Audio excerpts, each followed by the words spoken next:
Okay, so let's get right into it. We're going to talk about a villain's transformation, a journey that's really born from this incredible clash between two super powerful sisters. And that's the big question, isn't it? We're going to explore that through the eyes of Draculina, a character whose entire identity, everything she thought she was, is about to be completely shattered and then rebuilt from the ground up. So, this entire story really boils down to these two sisters. You've got Vampirella, who takes all her trauma and forges it into this crown of absolute control. And then you have Draculina, who lets that exact same trauma become a raging, out-of-control inferno. They're like perfect mirror images, Started in the same dark place, but ended up with totally opposite ways of thinking. So you gotta wonder, right? How did two sisters, born from the exact same traumatic event, end up on such completely different paths? How does one decide to seek total control, to become a protector, while the other just embraces pure, unadulterated destruction? Well, it all comes down to a single crucial choice. Now, this is where it gets really interesting.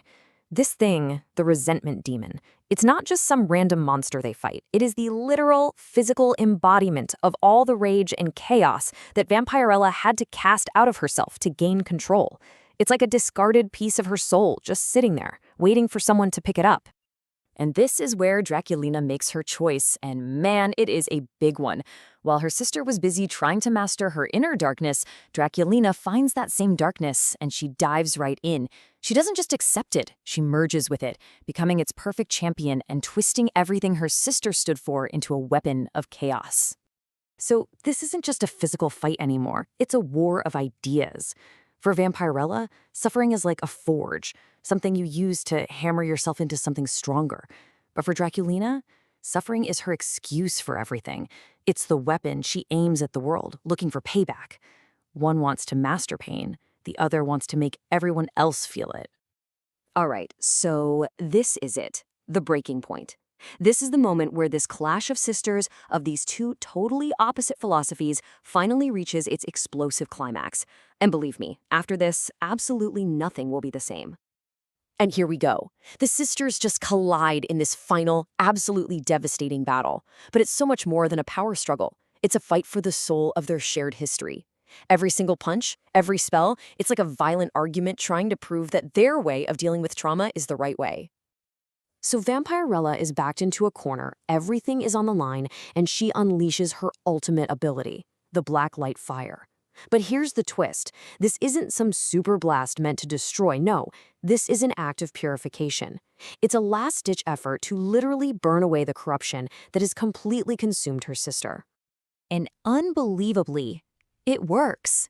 The Black Light Fire rips the resentment demon right out of Draculina. And just like that, the constant scream of rage in her mind goes silent. That intoxicating power is just gone. And in that sudden, deafening quiet, she's left with nothing but the crushing weight of her own actions. And this is the big takeaway, right here. Without the demon's influence, she has this shocking moment of clarity. She finally gets it. All her freedom in chaos, it wasn't freedom at all. It was just another prison, another way of being enslaved by her past, the very thing she always accused her sister of.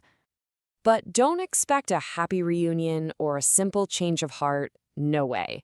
This moment of clarity is the start of something totally new and way more uncertain.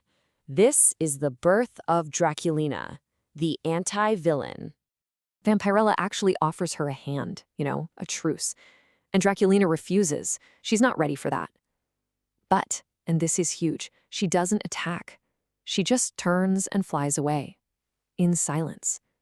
That choice, to choose quiet thought over more conflict, shows a massive shift in who she is.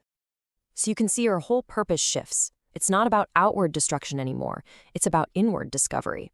She's on a quest to figure out who she is when she's not being defined by her rage or by her mom or her sister.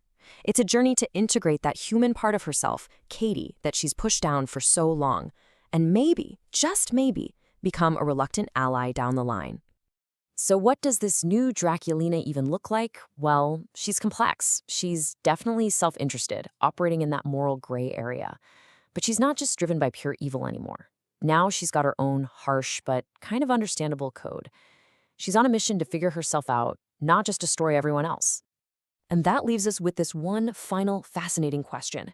As Draculina learns to walk this razor's edge between her human and vampire sides, is she really building a new identity, one that's free from her past? Or is she just learning to master a new, more focused, and maybe even more dangerous form of chaos?